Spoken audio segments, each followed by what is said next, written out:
So I thought I'd do a quick tutorial on getting consistent ZRemeshes, because sometimes when you're making clothing for characters, ZRemesh will give you results that are undesirable. The easiest way to make clothing on a character, I'm going to put a t-shirt on this guy here for example, is to take the character, duplicate that mesh, and I'm going to go into solo mode just so we see him on his own, and then I'm just going to draw out a mask about where I want the t-shirt on this character to be. So I'm going to hold down Control and make sure my stroke type is set to lasso, and now I'm just going to draw out where I'd like this t-shirt to be on this guy. Something like this. That'll do. Obviously fix this up to whatever shape you want it to be yourself. And I'm just going to press Shift F so we can see our polygroups here, and I'll hit Control W so we can isolate that or make that a polygroup.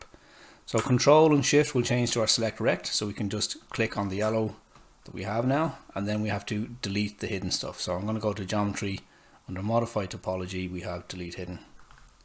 So that's now gone. I'll go down to Display Properties just to turn on double-sided so we can actually see the other side of this as well. If you were to go now straight to ZRemesher and just accept the defaults and just hit ZRemesher, this is the result you're going to get.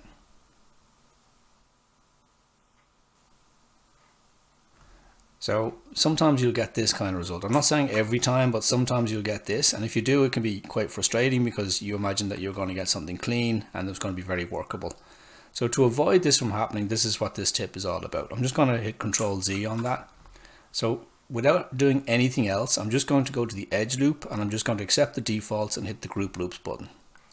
By doing that, that adds in extra loops around the edges. So now if we go back to our ZRemesher and just hit ZRemesh with the exact same settings as we had before,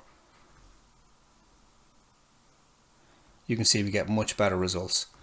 If I turn on half and just go down again, you can see we can keep on lowering the resolution until we get to something that we actually want to use. That may even be a little bit too low. But that's it. So from here we can go out of solo mode, go back down to deformation and maybe inflate this a little bit so we can see what the t-shirt would look like on him, and we can press D for dynamic to turn that on. So that's the tip for automatic. Every single time ZRemesher is always going to give you a good result. So yeah, hope this tip helps, and as usual leave a comment in the comment section, and don't forget to like and subscribe. Alright, bye.